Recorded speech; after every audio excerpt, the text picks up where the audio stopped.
All right, so I'm just now leaving Standing Bear Farm. Had a really wonderful time there. It's funny, if you look at the reviews though, it's very polarized. Some people hate it, some people love it. I think that you definitely need to be knowing what you're getting into though. And if you do, then you're gonna love it. But if you expect some 5-star accommodation, that is not what you're gonna receive at the Standing Bear Hostel. But they had good food there. There's a good resupply, good people. I'm gonna get back on the trail here today, only about 30 miles to get to the next town, which will be Hot Springs.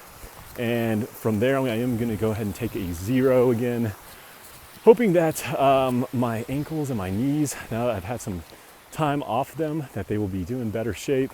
I also added some KT tape to them. So the KT tape has helped my knee a ton. I'm hoping it does the same thing for my ankles. But I think I'm gonna try to hike in just before Max Patch, which is supposed to be amazing. So I think I'm gonna save that for tomorrow morning. That way I can really enjoy it and take my time through there. And yeah, should be a nice, beautiful, sunny day again.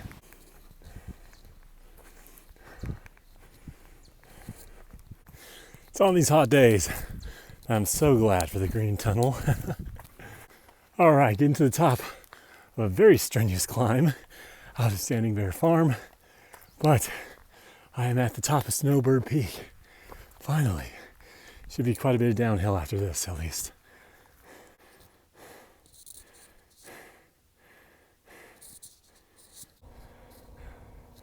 It's at the top of the peak here. It's a FAA air traffic control station. Very interesting. All right, so about to call it a day. There's a little gap here with the spring where I'm gonna set up camp.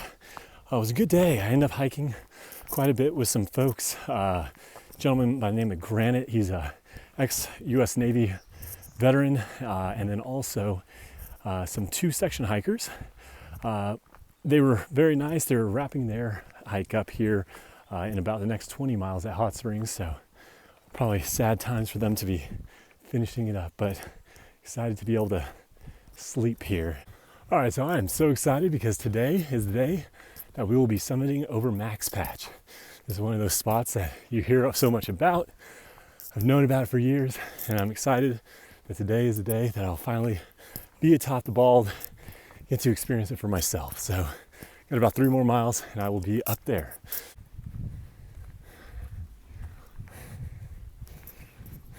You know, what I want to hopefully demonstrate in my videos is that 95% of the time, it sucks. You're hiking uphill in the heat. You're hiking downhill with pain in your knees and your ankles. But it's worth it for that 5%. 5% of the time that you get an amazing view. 5% of the time that you get to hang out with some awesome people. Get to enjoy the company of those folks. And at the end of the day, I think it makes you a better person. There's too many times in this life where we become ungrateful to the luxuries of this world. And this is one of those things that strips everything away. We're all equal again. Doesn't matter how much money you have. Doesn't matter your profession. We're all got the same challenges ahead of us. It's all hiking. We've all got to sleep on the ground. And that's what I love about the trail.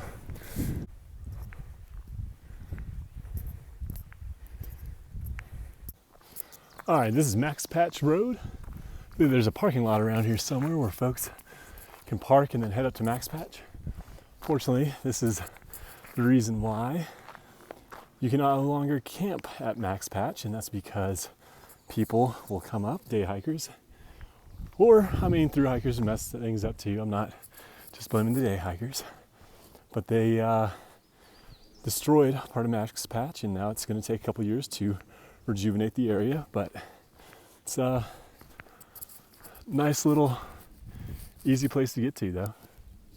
So to give some clarification on that, and I guess this is just the rumor, but apparently some folks took some ATVs up to Max Patch and completely destroyed a large majority of it with their tires. So unfortunately, that is why it is now closed for camping, but we can still hike up there and enjoy its beauty. Currently hiking up to Max Patch Summit. Got some nice views out there. And that is Max Patch up there. Wow, looks awesome already.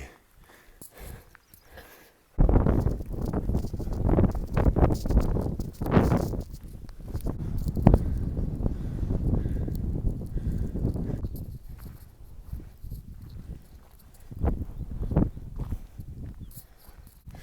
been an absolutely gorgeous day today.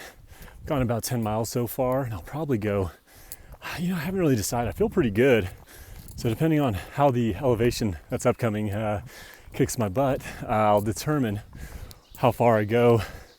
There's a shelter coming up in about 2 miles, and a tent camping site in about 5. I do the 5 tomorrow. I'll only have to probably do a little less than 10 miles to get into Hot Springs tomorrow. So thinking about trying to push it today. That way I can get in early, get a nice lunch, get checked in, do my laundry, do everything I need to do in town. But I am definitely taking a 0.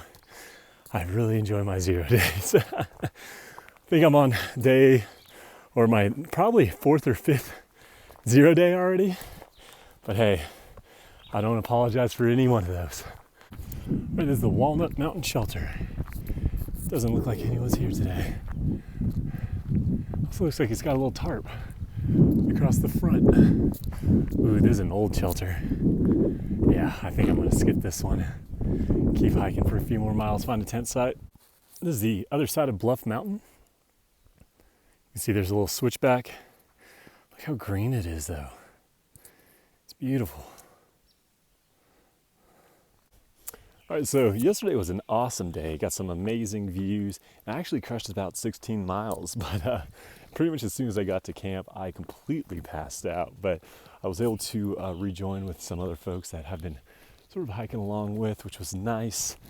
We ended up waking up very early. We've only got about 7.5 miles to get into Hot Springs, and so we wanted to make it into town for breakfast. So got up early, gonna try to crush out these miles in about next maybe 2 to 3 hours. It's all downhill, so it should go pretty quick, and then have a nice hearty breakfast. So looking forward to being in Hot Springs and to have not only my gear, I'm getting new shoes and a new sleep pad, but also it's gonna be really nice to have a bed. Gonna be doing a 0 tomorrow and just enjoy the town. I hear it's a real fun place to be. So not sure if you can tell on the video here, but lots of pine needles on the ground. We're finally in with all the pine trees. Makes the trail very soft. I like it. So now that we're out of the Smokies, it has definitely gotten warmer. We're at a lower elevation, and it's also now in May, so just naturally we're getting into the summertime. But that comes with its own little unique challenges. One is that my 20-degree bag is now a little too hot at night, so that makes it a little uncomfortable when you sleep. I'm not sure if I'm going to swap that out. My brother has my 40-degree bag, so I may at some point try to get him to send me that, and I'll send back the 20. And the other thing is the bugs, man. The bugs are out everywhere right now, unfortunately, and they are biting. So I've got lots of little mosquito bites on my legs. Whenever you're trying to eat dinner at night, they just swarm you, and so it can be a little annoying. We have been making a little bit of a fire whenever we get to camp, just to make sure that the smoke pushes the bugs out. So it's really the only thing that we can do right now other than covering ourselves in DEET, unfortunately.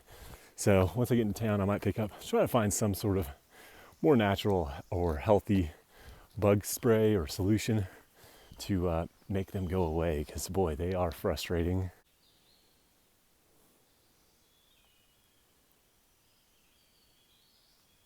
I was like hiking in the morning. Not only is it a lot cooler in the morning, but you also get a really pretty effect with the sun shining through the leaves of the trees.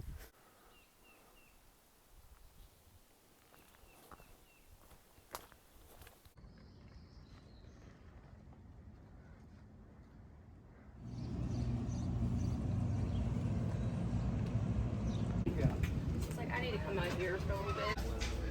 What was your name? Chowder. Chowder. The world, like, nice and clear. More regulation. Oh, I know. Yeah. Like I know in New York we have a lot of issues where people will just take forerunners and just go on the trail in New York, and people will